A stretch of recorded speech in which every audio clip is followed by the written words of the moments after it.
It's the Bob Blob Show on ChicagolandSportsRadio.com. 773-966-2494 is the number if you want to call into the show. I'm Bob Blob, Cedric Farrell, my legal name. Elijah's not here today. He is sick. So it's just me for today, just like it was all summer, but got a good show for you today. Well, at least hope it's a good show. That's all in terms of perspective. But I'm going to talk about Odell Beckham in the NFC East in just a bit. Of course, going to talk about the Cubs, which are winners of 6 in a row. Will it be 7? Will it be 8 by the end of the day? We'll find that out. Going to have Richard Glenn call into the show, talk about the White Sox, who've been pretty good lately. Of course, the Cubs gained momentum, and he's going to preview the NFL season for your Chicago Bears. And, of course, ranting about the WWE product, including 2 people that shouldn't be heels but are, and I got some thoughts about that. But first things first, Elijah might not be feeling too well. Me, I don't know if I'm feeling that well. I'm here, I'm doing the show, I'm happy to do the show. I'm relieved to do this show. But you want to know who's feeling even better? Mr. Odell Beckham Jr., the Giants wide receiver, is now the highest paid wide receiver in the NFL, handling the league's most dynamic pass catcher, that's according to NFL.com, with a $95 million extension, which keeps him tied to New York the next 6 seasons. And he's coming off an injury. He got a new contract, and this is what Odell Beckham said about the whole contract. I didn't know if it was going to be this year or next year, Beckham said Tuesday. I knew that at some point in my time in life this was going to happen. I worked too hard. I dedicated my life to this game. I passed up on other sports to play this one. There was no doubt it was going to happen. Yes, it was scary when the injury happened. All that runs through your head, and I think that's the best part about this. I don't have to worry. I can go out there 100%. Some guys, you're out there playing and thinking about a contract, and you're like, oh, no, I don't want to get hurt. I don't want to do this. Now that's all behind me. I feel like there's no worries. It's a weight off my shoulders. End quote. Now, Odell Beckham, great receiver, pro receiver, a man that has, right now, in 4 seasons, from 2014 to 2017, and even though he only played 4 games, has a total of 4,424 yards, 38 touchdowns, his longest being an 87-yarder. Only lost 2. He fumbled 6 times. Only lost 2 fumbles in his entire career. It's 4 years, so that's pretty good. Only fumbled 6 times. So that's 1.5 a season, which is very good. Very good. Obviously, a very dynamic receiver, a guy that can toast guys. He's in speed, a great route runner. But he's paid like the highest paid wide receiver in the game. I mean, he's paid like the highest receiver. He's paid like he's the best. And in my opinion, I'm not entirely sure about all that. I'm not. See, I understand why many people fear Odell Beckham. I understand why many people respect Odell Beckham. I understand why the Giants want to keep him a talent like that, because he's very talented. Don't get me wrong. He is extremely talented wide receiver. But is he my number one? No. That number one goes to Antonio Brown. Easily. It goes to Antonio Brown. By far. Antonio Brown can beat up, can not only dust every corner, unless his name is Jalen Ramsey or AJ Boye apparently, but everybody has that weakness. But even I think that they just had one good season. But outside of that, he's always going to be there to get yards on everybody. And I think he played well in the AFC, not in the AFC, but in the division game when they tried to make that comeback when the Jaguars just couldn't stop scoring. But I feel like he's the best. He's someone that's already be the highest paid receiver in the game. Mike Evans. I feel like Mike Evans is around. He may not be Odell Beckham, but he's definitely in the top 5. He's a very good receiver. And with Odell, I would not put him number 1, maybe 3, but not number 1. But congrats to him. How much of an impact he's gonna make? I don't know. Because with him on the field, the Giants did win their division the previous year. They lost to the Packers. And speaking of Odell Beckham, let's not forget against the Green Bay Packers in the wild card round. I predicted the Giants to go to the Super Bowl that year just based off Eli's reputation. The Giants, Odell Beckham. I thought, okay, the Packers, they're not necessarily that great defensively. They could be stopped. The Giants went that's 2015. Giants went 11-5 that season. And what happened? On the week of that game. They were out partying. They was out on the boat, partying and everything. That was a huge controversy. And even I was like, you know what? Hey, you know what? Maybe party a little bit, get cool down. I know it's the playoffs, but I don't know. I kind of supported, but I was also kind of skeptical. Like, okay, just remember, this is gonna be on you if you don't perform well. If you don't perform well, this is gonna be all on you. You need to partying. You're supposed to be focused. Supposed to be in the film. We're supposed to be studying. You're supposed to be. You're supposed to be like Zero Dark Thirty. Dark 30, Thirty. Why can I not pronounce the name? But you're supposed to be like that. You're supposed to be like LeBron James in the playoffs. Like, all right, I'm going dark. No social media, anything like that. That's usually the mentality you got to do. So they'll say, okay, you know, I'm a party with my friends. I'm gonna be on the boat. We're gonna be good. We're gonna be like Chris Paul, James Harden, and everybody on the banana boat during the postseason, on the week of, not off season, not or during the middle of the season where you might have a little chance to relax in the postseason. And Odell that game did not play like Odell Beckham. He definitely didn't play like the best receiver in the game. In fact, he shrunk. Dropped passes. Well, easy passes too. Didn't make much of an impact. And you know what the score of that game? And you would think, okay, maybe if the game was close, maybe he didn't show up. Maybe you should have posted hard on him. No, what happened was that game could have been close, but instead, what happened was they got blown out 38-13. Other times, we know he's a little bit of a head case. He's a little bit of a head case, and we know Terrell Owens, who just got in the Hall of Fame. Terrell Owens just got in the Hall of Fame. Congrats to him. You know how my feelings about him at this point. But unlike Terrell Owens, if you get in Odell Beckham's head, he's not gonna be someone that, all right, you in my head, I'm gonna rise above the pressure. I'm gonna rise above all that. I'm gonna play angry. Be like Russell Westbrook. When Russell Westbrook plays angry, what happens to him? He turns it on. He turns up. He scores 40. He gets a 40 and a triple double. Now, how he gets a triple double, you can make a debate on all that. But he scores 40. He's unstoppable. And I always say that Russell Westbrook is unstoppable when he's super pumped, when he's super angry, when he's playing with motivation, when he's playing with a chip on his shoulder. When Odell Beckham plays with a chip on his shoulder, he shrinks. Division match, he shrunk. Outside that one play against Josh Norman, for the most part, outside the first pass in that game, I remember that game, that first pass Eli Manning to Odell Beckham. I think I don't know if he dropped the pass too in that game too, by the way. But against Odell Beckham, but against Josh Norman in that game, he shrunk. And again, like he said, he's coming off an injury too. So, all that being said, I don't know about this one, man. I don't know. I think they put too much money on him. And also one more thing too. Who's the quarterback going to be in the future? We all know Eli Manning is on his way out soon. Whether he's going to retire, retire willingly, or be forced out by New York and not start anymore, like they tried to do last year. How is this numbers going to be with a different quarterback, with a different system? There's too many question marks for Odell Beckham for him to be the highest paid receiver in the NFL. But the Giants organization trusts him, and they paid him this money, and he ain't mad. Maybe Giants fans are going to be mad. Maybe the organization might live to regret it. But he got his money. He's happy. He's back on the field. And we'll see what happens with him from here on out. But the eyes are on him. Eyes are on him right now. 773-966-24. Now for the number you want to call on the Bob Up Show, ChicagolandSportsRadio.com.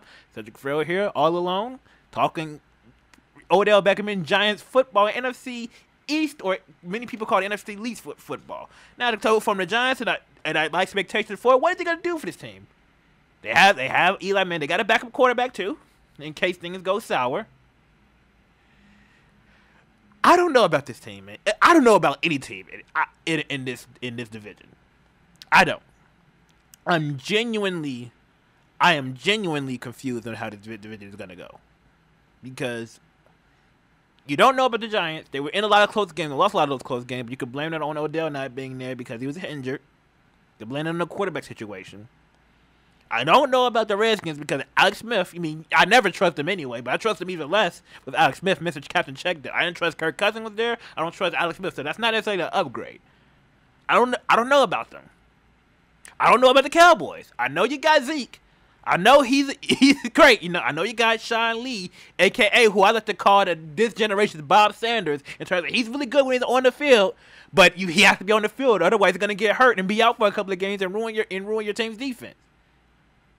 The modern day Bob Sanders. If those of you who remember that coach team, those coach teams. I don't know about the Cowboys. They got a great offensive line. They got Zeke back. He's not suspended anymore. But there's still the Dak Prescott factor. Who is he? What is he? What is he going to do? Is he the leader? Is he replaceable? I don't know about it, man. And the Eagles.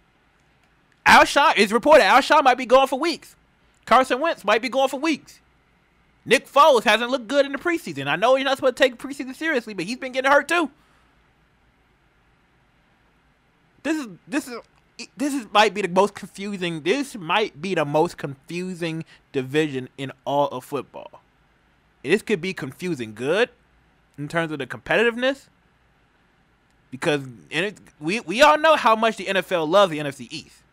We know how much they love it. They will put them on prime time in an instant, which I'm genuinely surprised we got Bears and Packers on Sunday Night Football, unlike another Cowboys and Giants or a Cowboys game of some sort on Sunday Night Football to start the season. I'm genuinely surprised by that.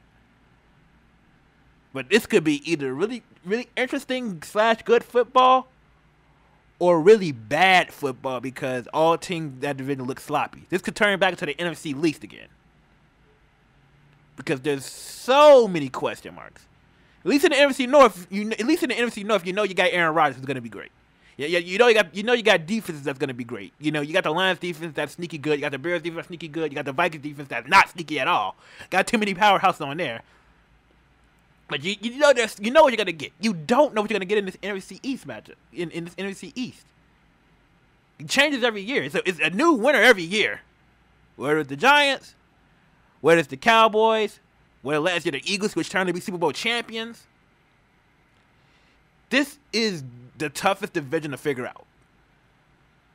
But if I'm gonna have to make a prediction right now, I'm still gonna say the Eagles. It's gonna be a Super Bowl hangover. They might get not first round of play. They might just be a wild card team going into it.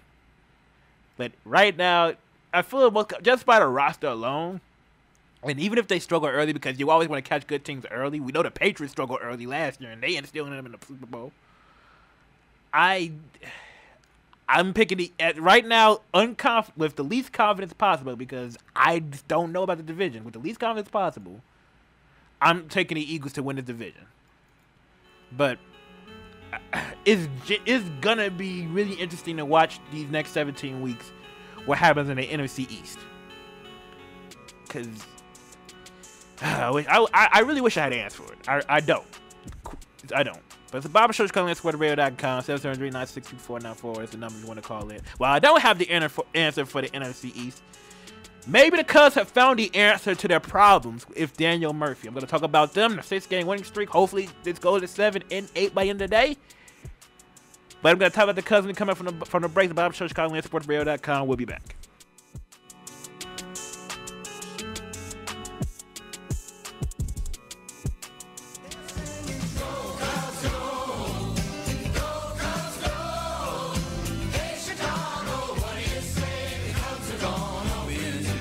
You see, if you guys heard last week when they weren't scoring more than one run and weren't necessarily winning ball, and they was on that 3-game losing streak, I was like, no, I wasn't going to play this song until they started looking better. And right now, they have the power, they got the speed to be the best in the National League, because right now they are. Right now they're playing very great. Right now they're doing awesome. In fact, the fact that they're still in a 1-1 ball game with a great pitcher and Noah Syndergaard and all those guys. Noah Syndergaard and I cannot believe I forgot his name. Jake DeGrom. In fact, the fact that they're playing competitive with those guys is great. Bob Show, Collins for Radio.com. Plug your show, damn it. Bob Show, Collins for Radio.com. 773-962-494 for the number if you want to call in. Put the Cubs currently on a 6-game winning streak.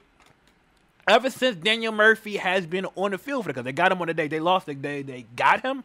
They didn't play him because obviously he just got there.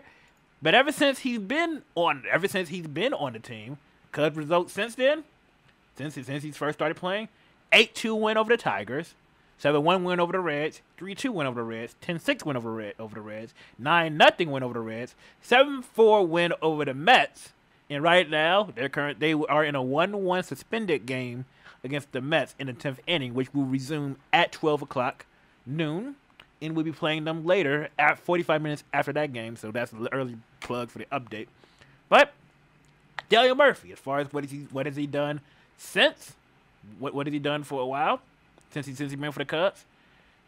2 for 5 ball game in his debut game with an RBI. 2 for 5 ball game against the Reds. No RBIs there. 2 for 4 ball game against the Reds again in the next game with a home run. His first home run. His second home run in the game after in a 1 for 5 ball game. 2 for 4 ball game against the Reds with a 9-0 victory. No RBIs. He hasn't had an RBI since his home run game. 2 for 4 ball game, and so far he's hitless against the New York Mets. So that hitting streak potentially on the line. If he plays, that might be the end of his hitting streak in terms of game wise. But he was a 300 hitter prior to going to Chicago. He is now 308, 8 points higher. I know it's a lot of numbers for you, but hey, it is what it is. It's good. It's good. He's been consistent, and maybe Joe Madden has finally found a leadoff hitter. Maybe he finally has. I know he's been experimenting with that for years. Whether it's Rizzo, whether Baez starts off, whether it's anybody, but Daniel Murphy so far has been consistent. We'll see what happens in September when it really gets real. We'll see what happens, when the competition gets tougher. Because if we're being honest, if we are being honest, none of the teams the Cubs have beaten in this 6-game winning streak have won over 60 games.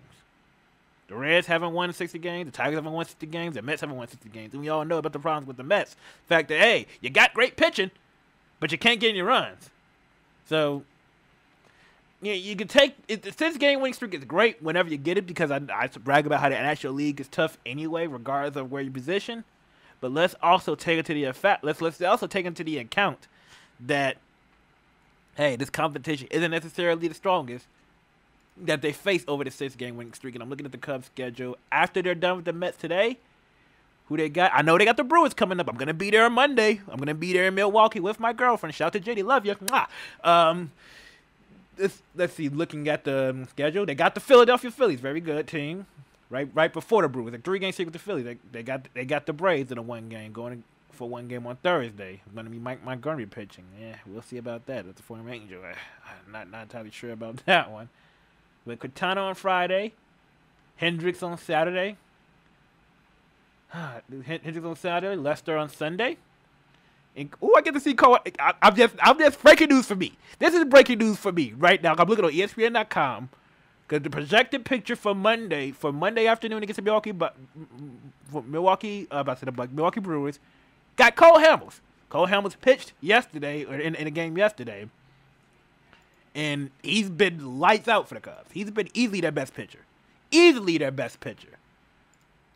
And so I can see him Monday night. I'm even more looking forward to, outside the obvious reasons I'm looking forward to going to Milwaukee Monday, seeing Cole Hamels going against Freddie Peralta, who's 6-4, 4.2 ERA, but what's an ERA to the Cubs, who either can be really hot against them or really cold against whichever pitcher is pitching. But overall, speaking of pitching, I'm honestly very impressed with the pitching has been since mid-August. Even in in their ball games where they haven't necessarily swung in the bat very well. Looking at everything, the only team that scored more than 3 runs against them, or more than 4 runs against them recently, was the Cincinnati Reds. They scored 6. And that was kind of because of the bullpen. But looking at this all the way from August 10th. 3-2 against the Washington. Only 2 runs against the Nationals. 4 runs against the Nationals. 3 runs against the Nationals. Only 4 runs against the Brewers. Twice shut out the Pirates. In the loss, only allowed 3 or 2 runs. Only 2 runs against the Tigers.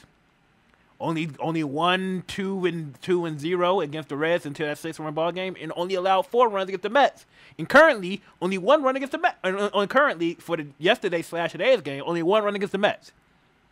So all the way from the 10th, this pitching has stepped up big time, and that's gonna be a huge factor come playoff. But the pitching, honestly, hasn't, outside the bullpen, which is either it's been inconsistent but seemed more good than bad for this season. Unlike the last season where it's like, okay, we all know the bullpen has been good. Like, we wait till Chapman gets there, he's gonna bail us out, or wait till Brandon Morrow gets there, he's gonna bail us out, or wait till our closer gets there, they're gonna bail us out. But this time the bullpen has seen. I'm sure they have their bad, but no bullpen. If we're being honest, we take the fan hat aside. If we take the nervous Cubs fan away, they've been pretty much any good bullpen in the MLB. Any good bullpen in the MLB, of course, they're gonna have their times where they don't get the job done with the bases loaded with 1 out, and they end up costing the ball game. But overall, this bullpen has been good. And obviously, the starting pitcher has stepped up. Lester stepped up. Hendricks stepped up. Cole Hamels, I think ESPN and every MLB network, every network that talks about baseball has bragged about how Cole Hamels has been since being a Chicago Cub. So I'm honestly, in terms of pitching, I'm not worried going into the postseason. If the Cubs do make the postseason, it's looking good, but it's not. But again, anything can happen. The National League race is really close. But anything can happen. But I'm confident in the pitching. It's just the hitting that needs to be more consistent. Of course, when you guys like Chris Bryant coming back soon, maybe Brandon Morrow will come back soon. But of course, when the guys you want is gonna come back, maybe the hitting will step even better. Maybe if the Cubs get healthy at the right time, it will only confirm what I always believed that this team could be this season. That's a World Series team, not a World Series winning team, but a team that's at least gonna be in a dance. And right now they're looking really good. They're looking really good. As I like to say, they look real crispy right now. They're hot. They're red hot, but they look kind of crispy right now. And as far as the wild card goes, they're obviously a couple of games, 4.5 games in the division. But say that happens right now, as far as the rest of the National League Central, where it is, the Brewers. Only 5-5 in the last 10. They're the second wild card team. The first one's the red hot St. Louis Cardinals. Kind of worried about them a little bit. I kind of worried about them. I think ultimately the Cubs will win, but I think right now that's their toughest competition. I honestly do feel like that's the toughest competition the Cubs have in the National League. If they're an old division rival that's gotten hot late, and of course, any team in any sport getting hot late is always a threat. And as far as the Cardinals go, which I honestly never thought before the All-Star break, I never thought this team would be sniffing the postseason. That they'd be a team on a rebuild, team that's like, okay, we're gonna give it another season where we're gonna be competitive again. I thought they would be where the Brewers would be. Where I thought the Brewers were gonna where the Brewers were last year. Okay, the team's gonna be a little bit competitive, but they're building. They'll be there in a couple of years. They'll be that really competitive team. But right now, they're trying to strike the state. They're striking fear in the MLB. So I fear them.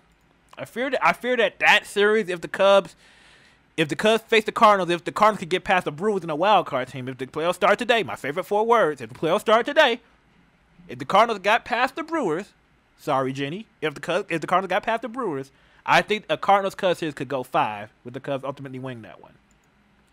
But again, that's just my opinion on that. I like where the Cubs are being. Milwaukee needs to get off that slide real quick. Otherwise, that playoff might be going bye-bye. But right now, Cubs are all together now. 773-966-2494 is the number. If you want to call the Bob Bob Show, ChicagoLandSportsRadio.com. After the update, gonna talk real quick about a man that's retirement shook me a little bit. Can't even lie. I got a little shook by that one. How do I say goodbye to what we had? Here's the Bob Love Show at ChicagoLandSportsRadio.com. 773-966-2494 is the number. You want to call into the show. and I'm a sad man. I'm a sad man. It's the end of an era. If I wanted to go wrestling, I could have went the whole Metallica, The Memory Remains, because that was the whole talk about, Undertaker, Triple H, which I'm going to get into a little bit later in the show. But it's the end of an era in San Antonio. The Big Three's gone. Every member of the Big Three is either on another team or have retired. Tim Duncan was first to retire. Tony Parker went to Milwaukee. Did he go to Milwaukee? I don't want to get that confused. But Manu Ginobili. But the point is, Manu Ginobili just retired recently. Manu Ginobili, 4-time champ. No, it's Charlotte Hornets. Okay, Charlotte Hornets. I got it wrong. But Manu Ginobili, 4-time champ. 6-man of the year in 2008. He's invented the Euro step. Was part of that team that defeated the quote unquote dream team in the Olympics about a decade ago. Euro Italian League MVP. One of the most fiercest competitors in NBA history. A man who took a lot of charges. A man who wasn't afraid to drive in the paint and score acrobatic buckets. A man who hit a lot of clutch shots. A man who's one of the main reasons they got one game against the Golden State Warriors in a series that I thought they were going to be swept in. And just the ultimate competitive, ultimate team guy. A guy that invented six. And I know Jamal Crawford said it best. He said that he opened the door where it was okay to be a 6-man and have absolutely no problem, because Ginobili hasn't complained once. We talk about how there was in locker room turmoil with the whole Kawhi Leonard thing. Ginobili is a 6-man, a guy that could have started for any team in the NBA, but he accepted being a 6-man and didn't say nothing bad about it. It was definitely left on the court for clutch situations and has made clutch shots and clutch things. I really thought he was gonna play this year, because I was looking forward to seeing how him and DeRozan was gonna work for at least a season. But that didn't come to be. I'm a Spurs fan. I'm hurt by it, but congratulations to Manu Ginobili on a very incredible career. I'm gonna miss him. I'm missing him on the floor. I'm gonna miss seeing him on the court. I'm gonna miss him, man. I am. But I'd rather him do it now than look like Dirk Nowitzki, where he really should retire but doesn't. Where he looks like a shell of himself that he used to show of the man he used to be. So, again, I'm miss Ginobili, but congratulations on a hell of a career. And with that being said, the Bob Show, CallingLandSportsRadio.com. Richard Glenn will be on with us after the break.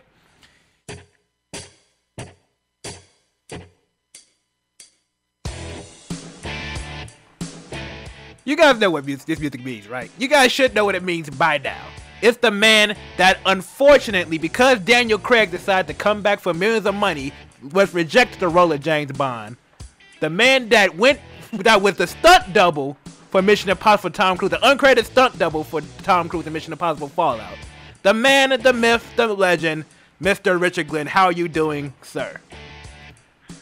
I tell you, I can't catch many more bad breaks with my acting career, but other than that, I'm doing good. Hanging in there, Seth. How are you doing? I'm doing okay. Good. Can't complain, really. Can't complain. That's what I'll say about it. But what else can't complain? Can't complain about much about the White Sox. The rebuilding year, of course, didn't have too much expectations, but they've been red hot lately, unfortunately losing in a heartbreaking fashion to the New York Yankees last night. But so far, they've been looking good for the past week or so, especially Carlos Rodon, too, who has a 2.7 ERA. Just how you feel about the White Sox come the end of August? Yeah, finally it starts.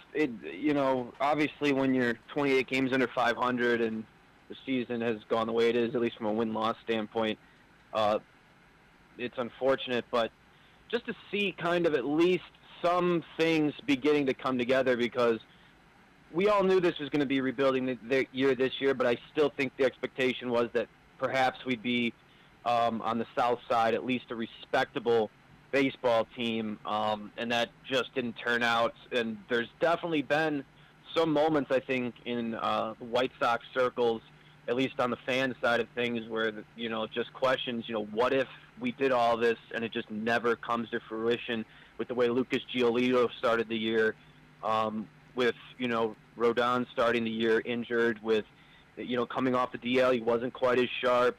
Moncada, has got it going in bursts, but has not had the year maybe a lot of people thought he would. But to finally kind of see in this second half some kind of corner being turned, and even with, the injury to Abreu, still the White Sox managing to, up until last night, win 10 out of 13 games. And see Michael Kopech come up and continue what he was doing in AAA Charlotte. And the most impressive stat so far, the only question with Kopech was, his walks that he dealt out, and 0 walks now through his first 2 starts, and striking out a batter an inning. The stuff is nasty, and he's going to have to. He's worked his way through some high-stress innings. I suspect that will eventually turn into maybe some bumps in the road, but that's all a part of getting in and working things out. And I think finally now that light at the end of the tunnel, inching just a little closer. Still a ways away, but I think people can start to see that light a little bit now. I think you're right on that. Well, you can also see some light at the end of the tunnel towards the Cubs. They had a pretty interesting August, but have gotten red hot late, including a 6-game winning streak. How do you feel about the Cubs at this point in the season?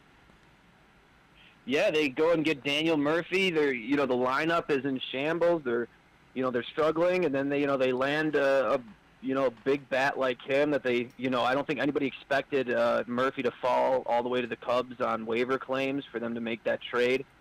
But, it just added the spark to their lineup. Murphy, obviously, tearing the cover off the ball so far. Pitching kind of coming around a little bit, and,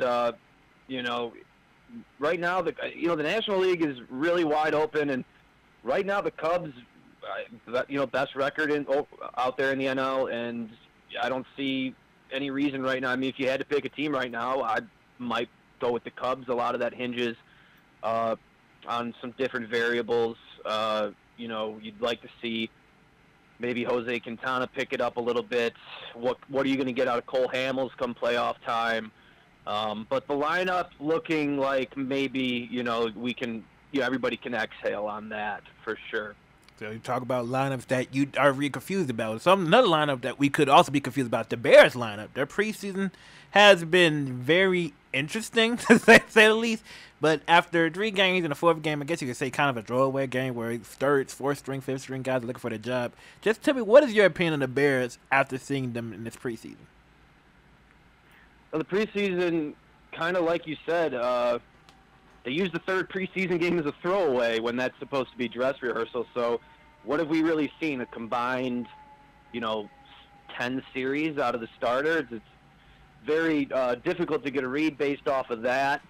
If you want to if you want to look for a takeaway from the preseason game versus the Chiefs, I guess you can say that the scheme looked pretty good offensively. Chase Daniel, just looking like an elite quarterback against a first-team NFL defense suddenly. And how about, Wims and Kevin White making plays? Hey. Obviously, those are, Bears. Kevin White, yes, making a play.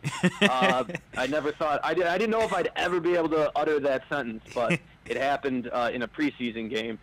Obviously, that's a position where the Bears need help. Like I said, I think on our last conversation pertaining to the Bears, any contribution from Kevin White in my book is just kind of a bonus to me because I expect nothing, but maybe there's still a ceiling there. I don't know. And I think no one can dispute that Javon Wims has sealed up a roster spot as well. And to me, I always say, I've said this all the way going back to when we did a show together. To me, it's just the biggest thing is getting through the preseason healthy. And there's a couple bumps and bruises, but so long as Leonard Floyd and Aaron Lynch are back for week 1, the Bears avoided any serious damage. And comparatively to the last couple of years, notably last year losing Cameron Meredith, I think overall on that front right now you got to be pretty happy.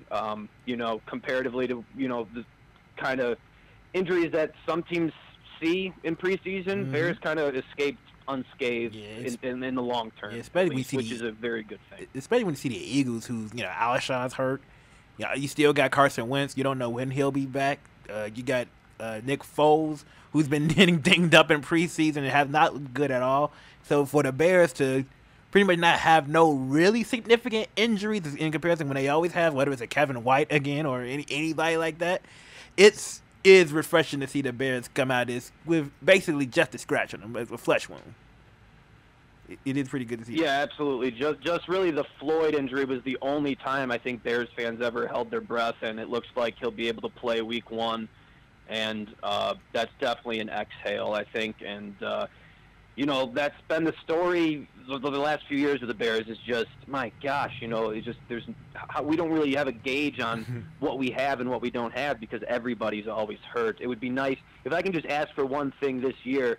I'm not even going to get greedy and ask for wins versus this team or that team. Just give me a fair slate. Give me a fair shot with the players we have and see what we can do.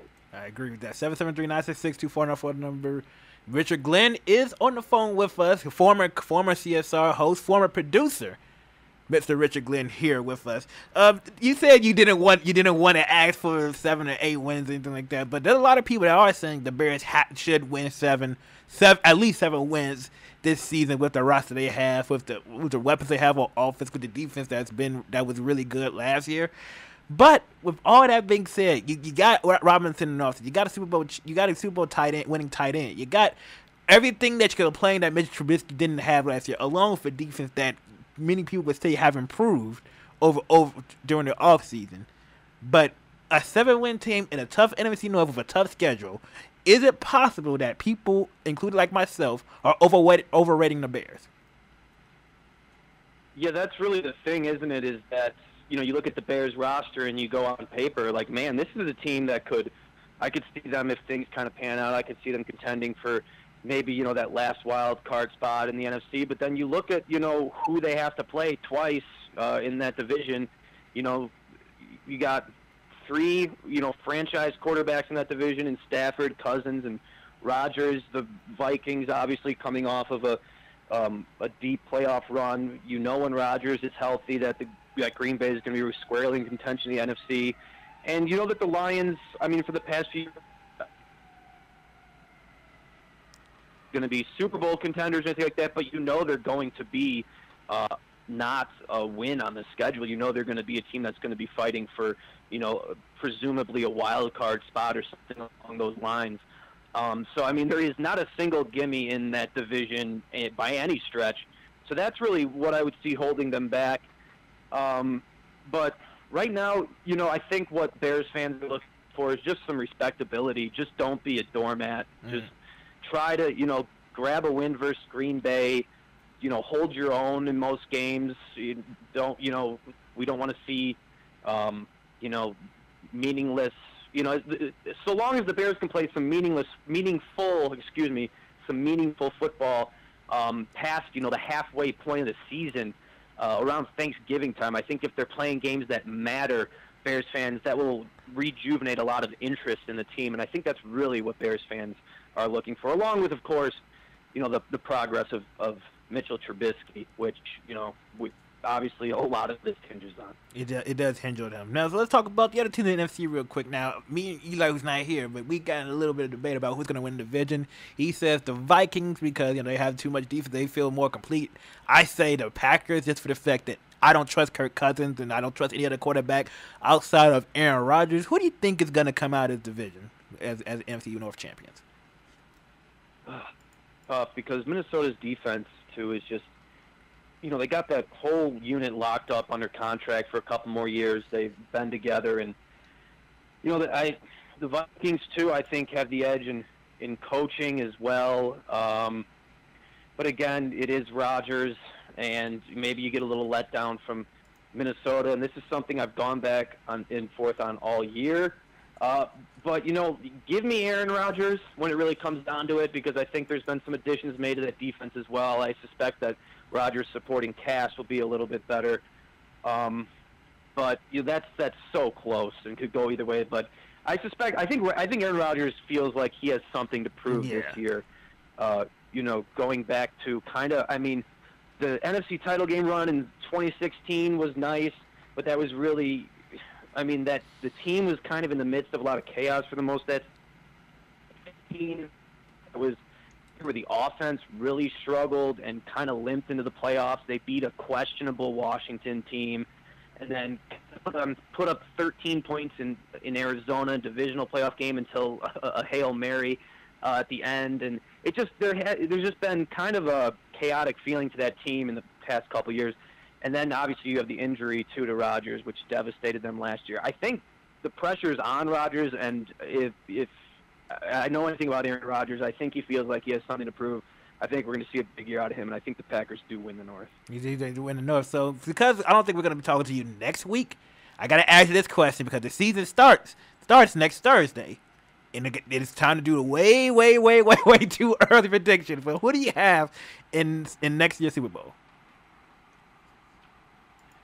Ooh, this is a tough one. I think that New Orleans wins the NFC this year.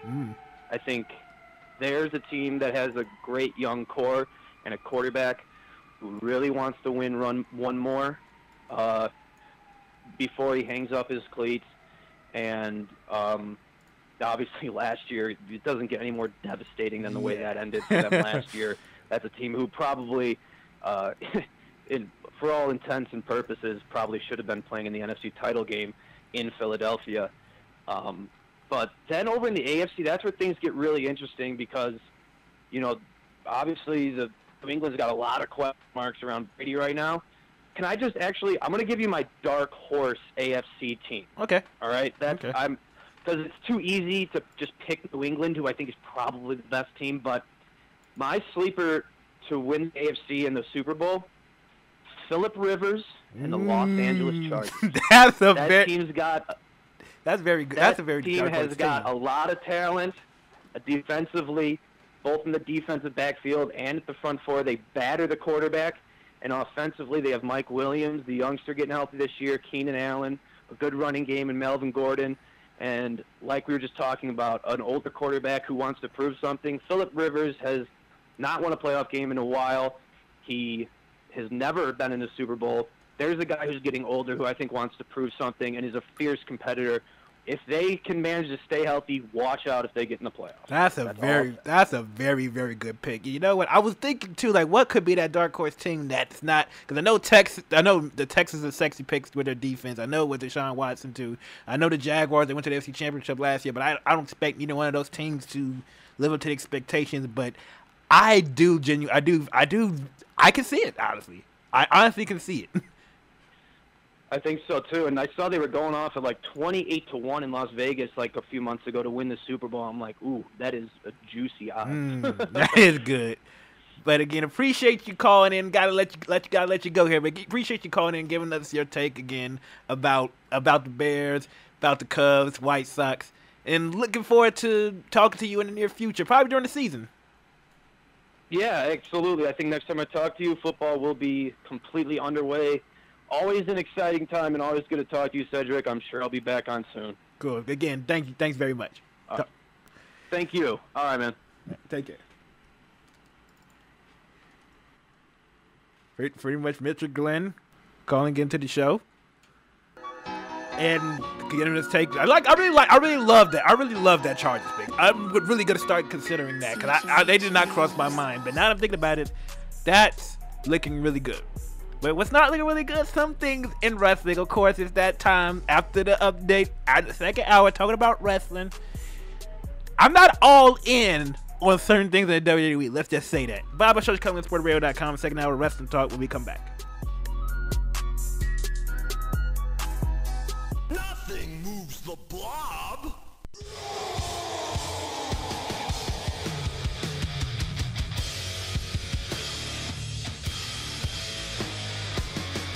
It's the Bob Blob Show. What you got to list, sportradio.com. And ironically, as the ambulance passes downtown, that's the most fitting thing for his favorite songs.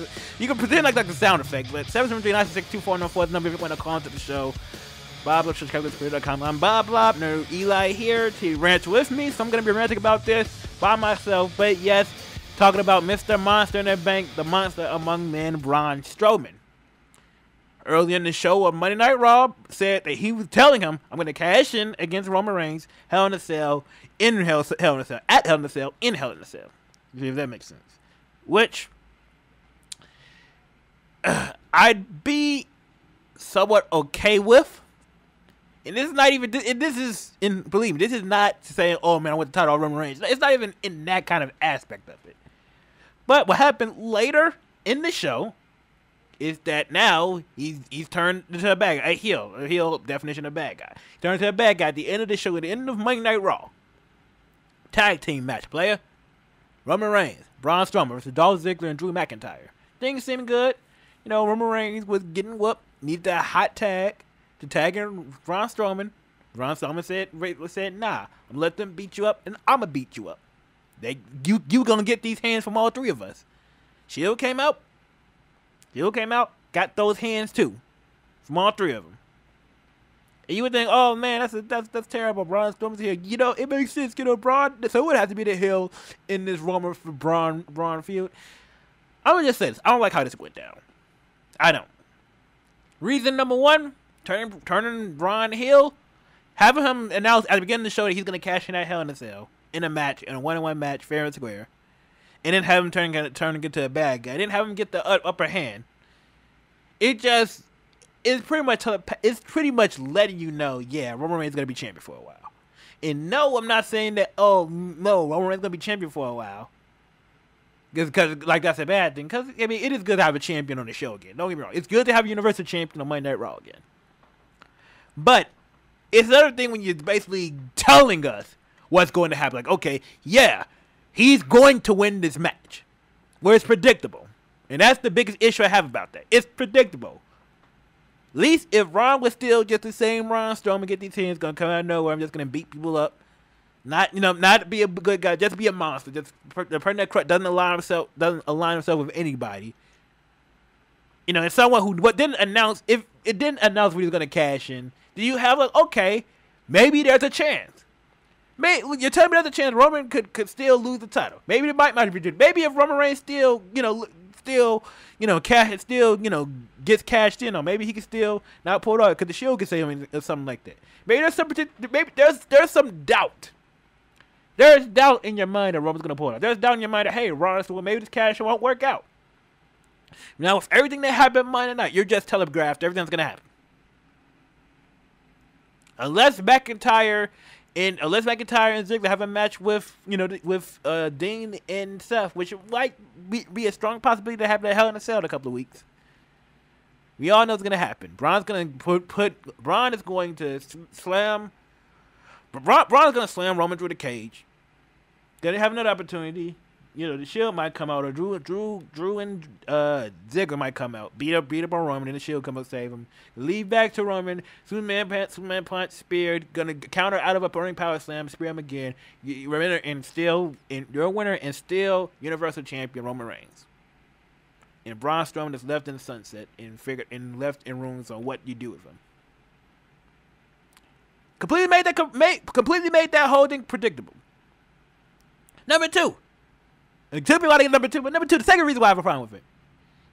You turn somebody that was arguably the most popular guy on Raw, outside of Seth Rollins, into a bad guy.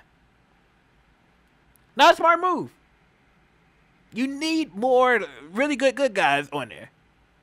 Finn Balor, what about him? What happened to him? You blew it. You kept putting him against Baron Corbin. You even did it Monday. You have this ongoing thing with putting Baron Corbin against Balor. In a lot of things, you waited too long to give him a title shot. You gave him last week, but you waited too long and you completely devalued the character. Who's the second most?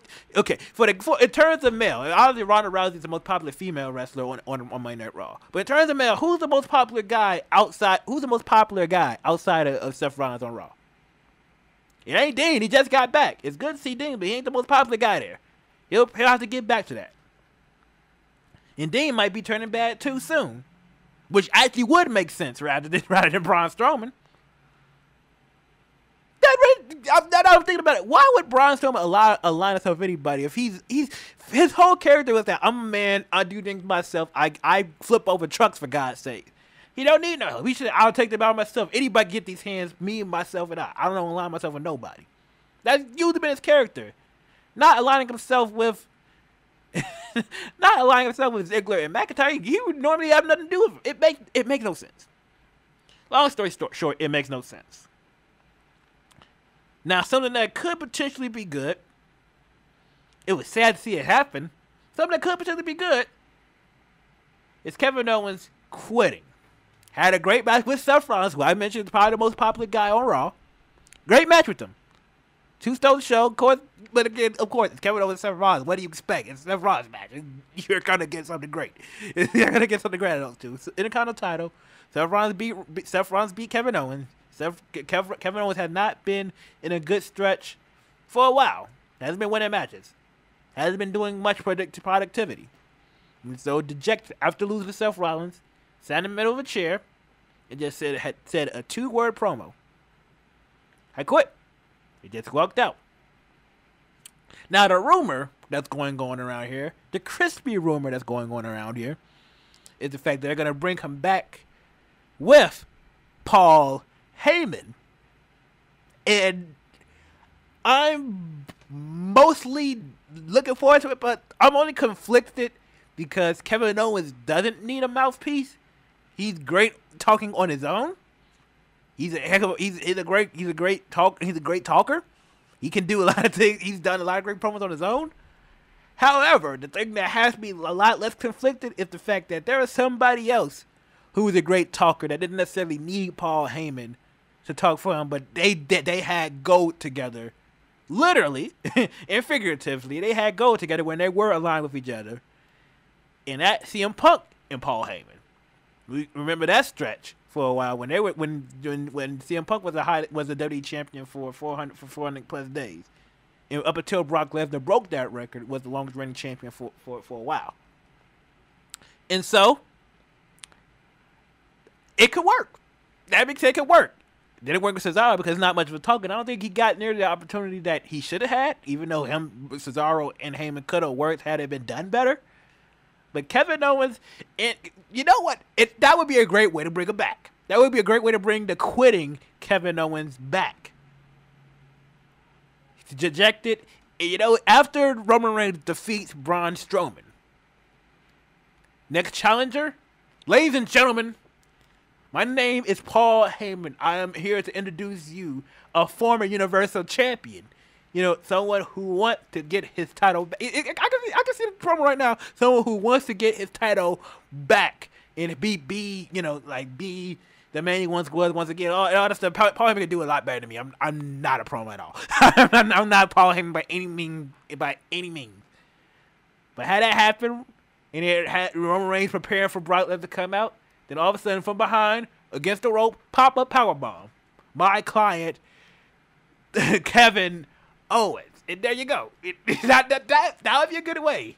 That would be a good way to move on from Braun Strowman and move to Kevin Owens. That would be perfect.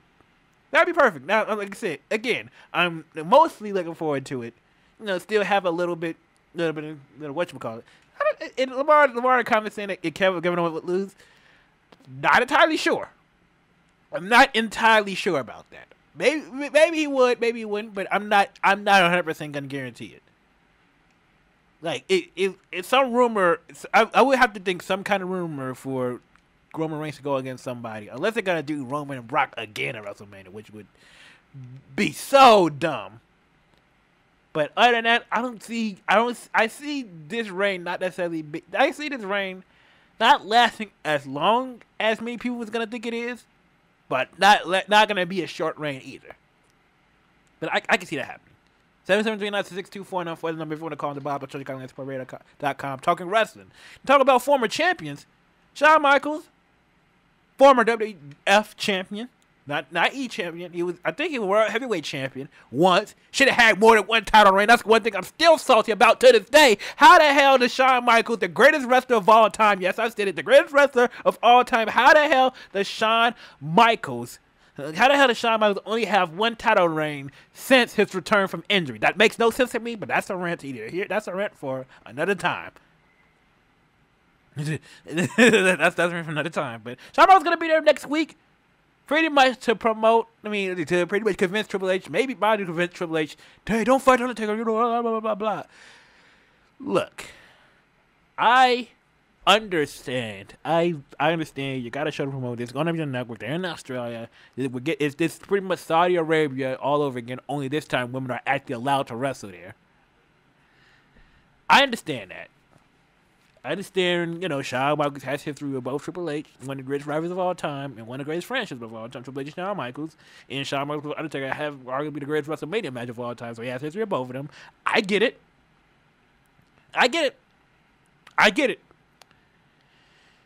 But I can't care about this match.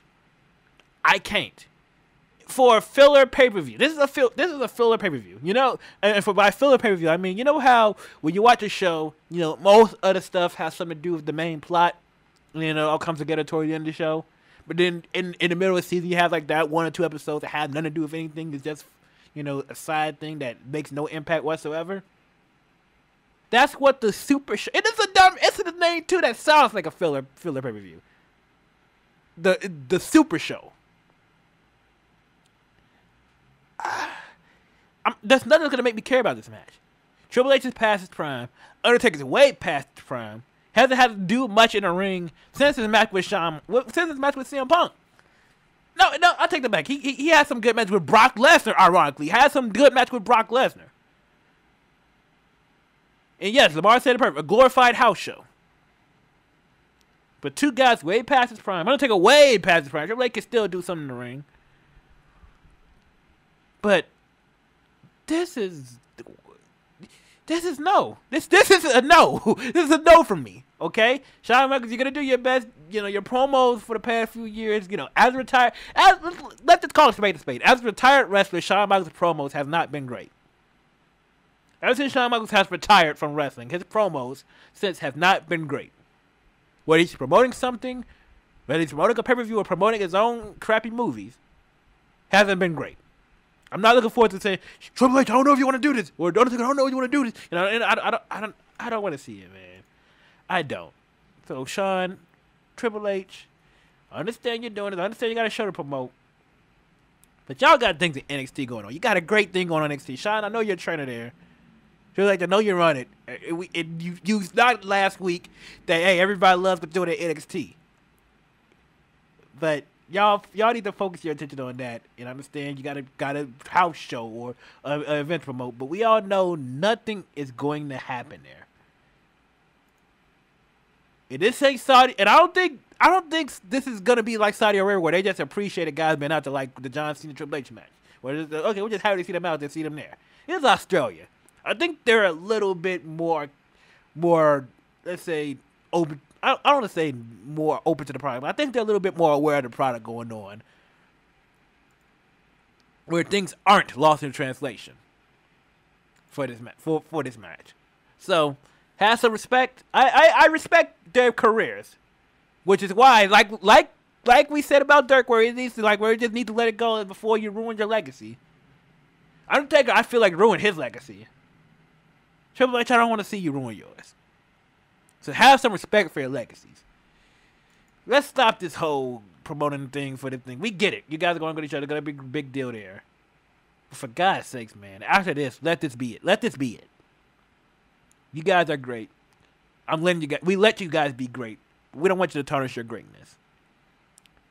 And what's great is that I don't have to talk about this thing, at least for the rest of the show.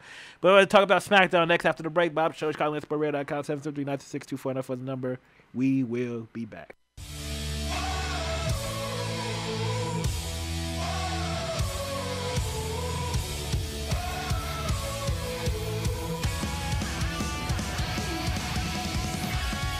It's the Bob Blob Show on ChicagoLandSportsRadio.com.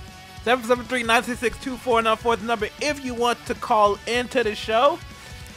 And yes, this is probably the most over women in the some could argue maybe over Ronda Rousey. That's definitely not in WWE's intention. It's not their intention at all. They want her to be the heel, the bad guy so badly, beating up Charlotte. Oh, she's their best friend. Oh, how could you do that to her? How could you do that to somebody? How could you do that to somebody that's been your best friend, has been for you? And I said this last week. I'm pretty. It's on the video version. It was cut off on the auto version because apparently that got over recorded when I was uploading the show. Apparently it got accidentally over recorded over the last segment. So I'm gonna say this again. So I apologize if this is a repeat of last week, but I don't understand how Becky's the heel here, especially when she's so relatable to me and so related to many fans in general. Becky Lynch, the storyline of her that she's someone. Yeah, she was the first champion, but ever since she lost the title, she pretty much been knocked out, but had to keep a smile on her face. She got knocked out over and over again, seeing everybody except her succeed. And every time she never even getting the opportunity to succeed herself. While people like Charlotte, like people like Asuka, people like Naomi, everybody else gets more of a chance than she does, and she's the first champion. And me relating, like, how would you feel if over you see everybody else succeed except for you? And I know it sounds like a hater, but at the same time, at some point you gotta get sick of it. You gotta get sick of seeing everybody else surpass you. It's like the Vegeta fact. It's like the Vegeta factor. Why I think Vegeta's such a popular character? Everybody else surpasses you over and over again. And then the one time you finally get an opportunity that, okay, it's gonna be me, it's gonna be them, I'm gonna finally do this myself. Then all of a sudden the spoiled child just rises up and says, you know what, I'm gonna take that opportunity from you once again. He's just like, you know what, no, I've had enough. I'm going to do something about it. I'm not just going to stand back and say, hey, it's like I'm not going to turn the other cheek. No, I'm going to do something about it, and I'm going to take you down. I'm going to beat you up, and I'm not going to use the word that she said because that's not PG, and I can't say it on the show. And so it's hard for somebody to see such a hard worker get screwed over and over again. See everybody else, even the Golden Child, Charlotte, who might surpass Trish Stratus and might become the Ric Flair championships in the WWE in terms of how many title reigns they're going to get. And we see someone like that get chance over and over again over someone who also works their tail off. When you see that over and over again, it's hard to not get behind someone like that beating up the spoiled child. And I know I said that Charlotte is the best female wrestler in the world, but you also got to take into account that she's got a lot of opportunities to showcase that, while Becky Lynch hasn't. So again, a hard worker over someone with a silver spoon in the mouth. You're gonna root for the hard worker, you're gonna root for the underdog. And Becky Lynch is the underdog. It's hard for anybody to not get behind that. And as you can see, for the past couple of weeks, while the WWE wanted the reaction of, hey, how could you beat up Charlotte? Everybody's like, yes, finally. They've been yesing. She's been getting a lot of ovation in the whole show. She's been getting on both shows, on both Raw and SmackDown. She's been getting a loud ovation, and Charlotte has been getting booed. So again, this whole turning Becky Lynch to a heel thing, it has to be a temporary thing. If they are, this is the Roman Reigns here. This is not Roman Reigns where you got to get backlash. Like where you're gonna get backlash. Nobody's gonna like Roman Reigns no matter what, and you're just delaying the inevitable in terms of turning him heel, turning him face, and giving him the title, anything like that. Where people are gonna feel about Roman Reigns no matter what, and you got to think of complicated ways to balance things out. No, it's very simple. It's very simple what you do with Becky Lynch and Charlotte. It's extremely simple. Nothing complicated at all. Hell in a Cell, they face each other. Becky wins. Charlotte attacks her for losing. Becky wins the title. Charlotte attacks for losing, a.k.a. the double turn. Becky's a face again. The hard worker finally gets her title back. Finally gets the respect she deserves. Finally gets everything she worked hard for. Charlotte, seeing all that, finally gets enough of it. And then her being better as a heel anyway. Then, you switch things up, double turn, just like you did with Alberto Del Rio and Dolph Ziggler years ago. Boom! There you go. You're booing the right person, you're cheering the right person. Everybody's happy once again. It's simple. You don't have to align. You don't have to align with the Authors of Pain. You don't have to align with the Usos. You don't have to, flip-flop the title over and over again like your Roman Reigns. It's simple. Becky wins. Charlotte gets mad, attacks Becky from behind, makes a promo saying, you guys booed me, like all this stuff, even though it's simple. And how is someone that calls themselves genetically superior a face anyway? I don't get it. But it's a simple solution to that. Again, you turn your you wanted your two top baby faces into heels. Braun Strowman and Becky Lynch into heels. One should definitely be temporary. The other, it can work again depending on what you do, but it's hard to make it work. But I don't get it. But it's a simple solution, and hopefully they'll come to sense about it at Hell in a Cell. But then again, WWE is more stubborn than me, and I'm pretty stubborn. 773-966-2494 the number if you want to call in the Bob Love Show, ChicagolandSportsRadio.com. Talking SmackDown and something else I liked on SmackDown too. Miz and Maurice. Excuse me, before I get to Miz and Maurice, Daniel Bryan and Andrade Cien Almas. Great match as expected because Andrade Cien Almas is a great wrestler. Let's just call it spade a spade. Leonard Vega, a great manager, a great talker, business associate rather, great person.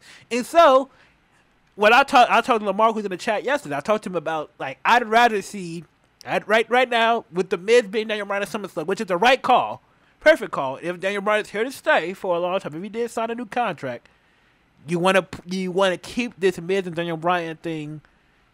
You want to keep it going for a while. But what should have happened is that when the Miz said that he is retiring from facing Daniel Bryan, have that be a thing where, Daniel Bryan wants to get to the Miz, but then, hey, Cien Almas and Vega just beat Rusev Day. So, have that be the new feud. Have them get in the way of him doing it, and then have that be a thing. Daniel Bryan and Cien Almas and Brie Bella, who I don't think can wrestle. She's a great wife. I'm happy for her, her and Daniel Bryan, happy for them, their family. Great wife, great people and all that. But in terms of in-ring, I don't want to see her wrestle. But if you have to see her wrestle, if you just have to, then have that be the mixed tag team match, Bryan and Brie with Vega and Almas. Because we saw what they could do in the ring yesterday. I would love to see them feud for the U.S. title, which currently by Shinsuke Nakamura. Maybe that'll be something Daniel Bryan moves on to when they ultimately lose to the Miz and Maurice again at Hell in a Cell. Early prediction right there. Ultimately, they're gonna lose again because this ain't gonna be over. This is gonna extend for a while. But the key word, like I said earlier, filler.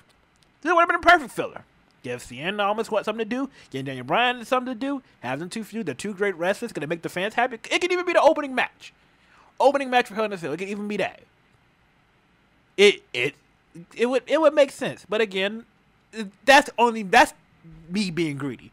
Of course, Miz and Maurice, great heels. Miz putting Daniel Bryan in the slot. Like all that stuff is good and all. I'm just like, man, like if only like I would do it differently. Like I would do it differently. Not saying that what they're doing is wrong by any means. This is a situation where, unlike the Becky Lynch situation, unlike the Braun Strowman situation, they're not necessarily doing anything wrong. I just would personally do something different. And last but not least, Samoa Joe, AJ Styles.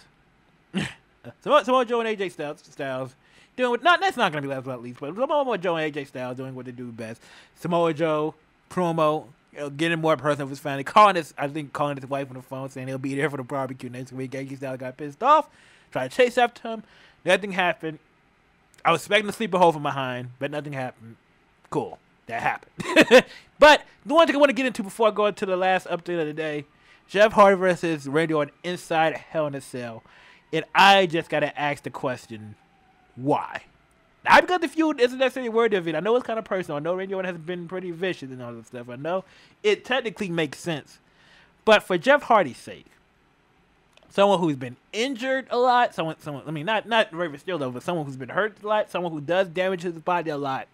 We all know, just like Shane McMahon, he's an adrenaline junkie. We all know he's probably going to jump off the cage. I just asked the question, why? I understand, look, we understand the fans love you. We understand that, we love you doing all those stunts. I understand all that. But you're not young anymore, man. We know what you're doing. We understand you're a thrill seeker. We understand that. But you don't have to, Jeff. You don't have to do this, man. We know we want you to survive. We don't want you to be like Mick Foley, who could barely walk. I understand it, man. And believe me, I'm appreciative of Jeff Hardy. I would love to meet the guy one day and just tell him thank you. But you don't have to do this, man. You don't. You're doing too much to yourself. You're doing too much. Slow down. Calm down. You can chill a little bit, man. Come on, man. Nah, man. But Jeff, if you overdo it, kudos to you, man.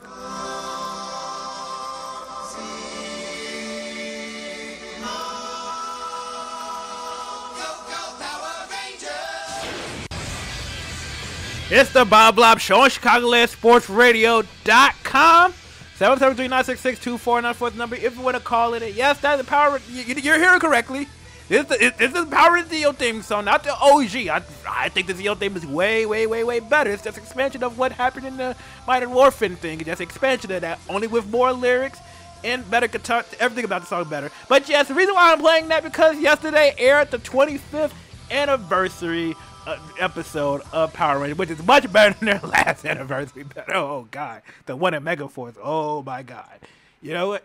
Here, hey, if you got a camera, if you've got a camera, I don't know if you can see this. You see this right here? I am holding trash. I'm holding trash. That's exactly. I have the episode. I have the 25th. I am not 25th. I have the 20th. I think 20th episode, 20th anniversary of Power Rangers, right here in my hand. Trash. Absolute trash. But. This one much better. I'm not gonna go into details for those of you because I know I got some people. Otherwise, if I didn't have people that weren't interested in this, if it wasn't just me talking to myself, I would spoil the heck out of this. But I'm just gonna say very, very minor details. One, a character apparently got a lot of development that wasn't explained. A lot of development since his last appearance, and since over time, things like that. I got questions. I got questions that hopefully are answered one day, maybe in a comic or something, which I plan on going to the comic book store before I go to work today.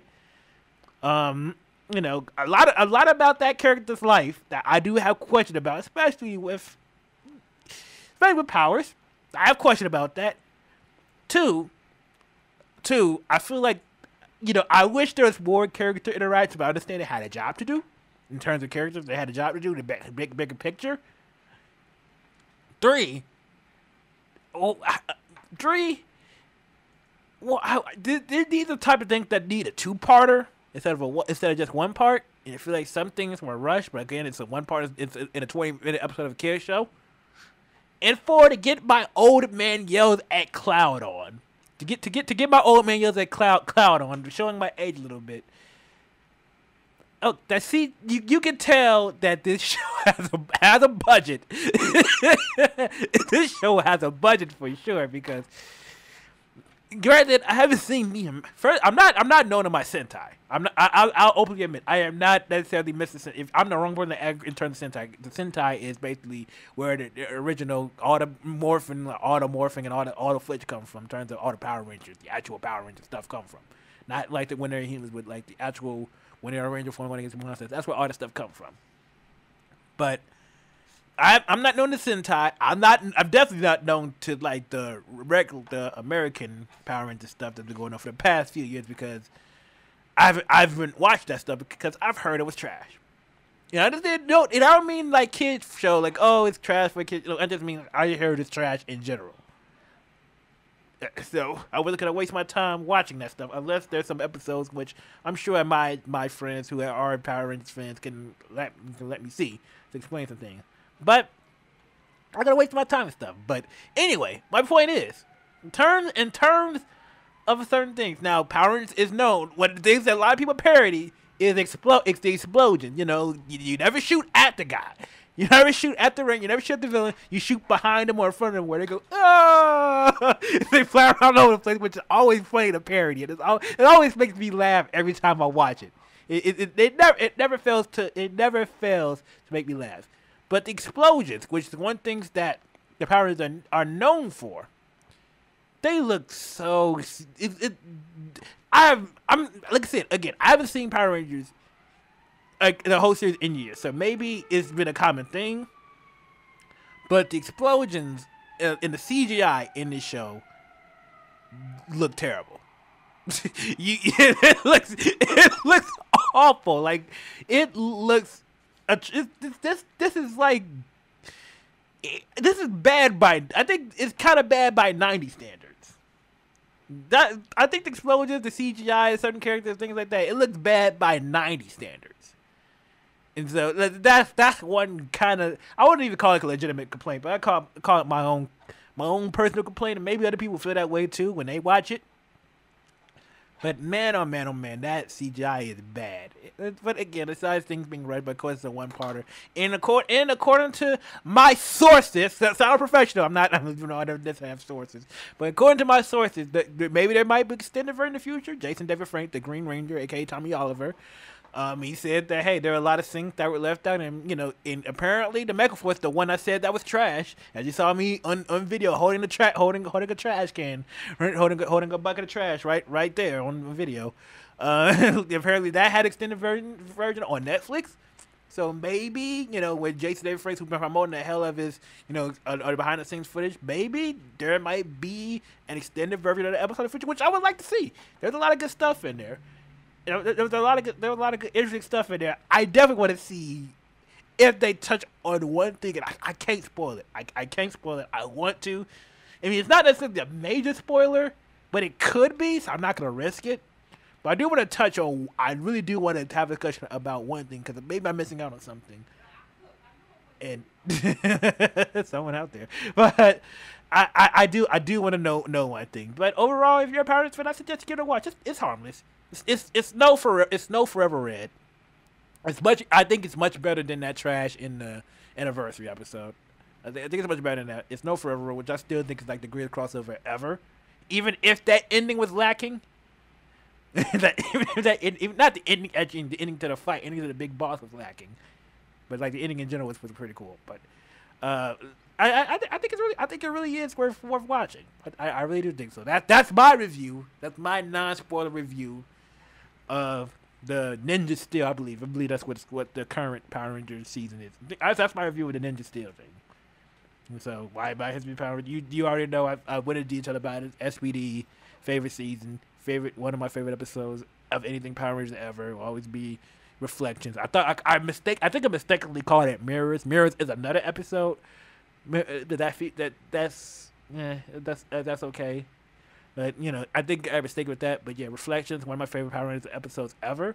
But that's a two-parter. That's not a crossover. That's a two-parter I genuinely do enjoy. Man, you're gonna don't make me gush about SPD. Don't make me gush about SPD. I'll do it again. I would say I need to binge that, but this is coming from a guy that hasn't seen Nightmare Before Christmas yet, and so I need to catch up on stuff I haven't seen before I watch over things I already have seen, because I have made the mistake of doing that constantly. I have a habit of doing that constantly, and that I don't know if that needs to stop or not, but that needs to calm down a little bit. 773-966-2494 number you want to call in. It's Bob Schultz, callinsportradio.com. I want to. You know what? I'm hungry, so I'm not going to do nothing. I'm going to do something that's not going to be in my favorite real quick. I posted this in a group. I posted this a year ago on my profile. And a year ago, I said, one got to go. Fries, steak, mac and cheese, or tacos. And I'm mistaken to say tacos because I don't have... Because prior to that, I didn't necessarily have tacos much in my life. It was every now and then. Like, I go without it. Steak is really good. Mac and cheese is really good. Fries is really good. And I posted it in a group this year, a year later. Got a overwhelming response about this. I didn't expect much people to respond about it. I thought more people would respond to the joke I made about the end of Samurai Jack, where his wife, got faded away, and I said that, hey, like, oh no, it wasn't an altered timeline. It wasn't Jack messing with the timeline that killed Ashley. It was Thanos that got her. Like that was my joke about it. That didn't get much reaction. But my joke, but I should have known, because everybody likes food. Who doesn't like food? Come on now. But a lot of people responded to my one gotta go. Again, it's between fries, steak, mac and cheese, and tacos. Last year I said tacos. This time I said steak. It's kind of the same reason, because I don't necessarily have steak much, and steak is kind of expensive when you go to restaurants anyway. You got to get a good side of it. Here's the reason. Like I said, the reason why I pick steak is because fries go with everything. You can't get rid of fries. You can't get rid of fries. If you do get rid of fries, I think there's something wrong with you. And I've seen people voted for fries, and for that I say, what's wrong with you? You guys are crazy. Fries could go with a lot of things. Fries goes with chicken. Fries could go with... Fried is like the perfect side dish. I don't know how you get rid of fries. I don't know how you do that. Apparently some people do. And if you're listening right now, if out of 4 you want to get rid of fries, I'm going to say it right now, you're crazy. I know you're not supposed to insult the audience, but I'm going to do that just for that sake. You want to get rid of fries, you're crazy. Tacos, I didn't grow up liking tacos. Believe it or not, I didn't necessarily like them. But more I grew up and more I eat it, I would love a taco. I want tacos. I like tacos. I changed my mind for tacos. I know a lot of people love tacos. It took me a long time to jump on that bandwagon, but I finally did. I do love tacos. And so a lot of people chose mac and cheese out of all this, and I will respect your decision. And in a way, I kind of agree with it. I almost want to alter it, but I'm stubborn and I don't want to. But mac and cheese is great when done right. There's a lot of bad mac and cheeses out there. There's a lot of bland tasting mac and cheese out there. There's a lot of what that tastes nasty. There's plenty of them that taste nasty. Been to a couple places where that mac and cheese is like you thought you gonna get something good, and then like no, this tastes like earwax. This tastes like glue. I don't want it. So out of all on you can mess up a steak, but you can mess up a steak. It's hard too when they tell you exactly how to make it. Tacos you can pretty much make yourself. Fries you can make yourself. Like all those things go great for the mac and cheese. The lesser of the four, I can respect anybody that says mac and cheese.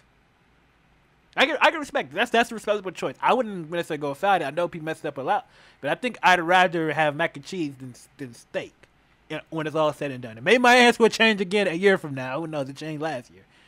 But if you say fries, I think that's not really fries. Fries is the only true wrong answer in all this. And the fact that some people chose that, it's disrespectful. It's disrespectful to me. But if you want to know what my favorite food in general was, something I could never go without, this is a hint, nudge, in case anybody ever wants to get me anything on to say, hey, Bob, let's go out for food. Like, what are you thinking? Either pizza or anything Italian, or pasta. Pasta is always my go-to. What is Bob Blah's favorite type of food? Pasta. Give me some spaghetti or some fettuccine Alfredo or chicken Alfredo, shrimp Alfredo, whatever Alfredo. Oh my God, that's heaven for me. It is. You cannot go wrong with either a pizza from Lou Malnati's, not Giordano's. I'm sorry, people. Giordano's is overrated. But if you give me some pizza from Lou Malnati's or Italian Fiesta, or you get me some pasta from a good pasta place, or like lasagna. Oh my God, I'm just thinking about that. I'm getting more hungry now. I haven't eaten all day, and I'm not gonna be able to get pasta today because I got sandwiches which completely suck. But if you want to go right with Bob Blah in terms of food, if you ever want to take Bob Blah out for dinner, if you ever want to do that, I'll say go pasta, and maybe have some fries on the side of it because apparently not everybody likes fries, but I do. So I eat fries. You got my support. Ah, man. But my support for this show has come to an end for today, at least. And thank you guys for supporting this show. If you're listening or watching live or listening live or listening to this in post, I appreciate all of you. Want to know where I am? Hopefully Eli will be back next week. But if you want to know about me, BobLop92 on Twitter.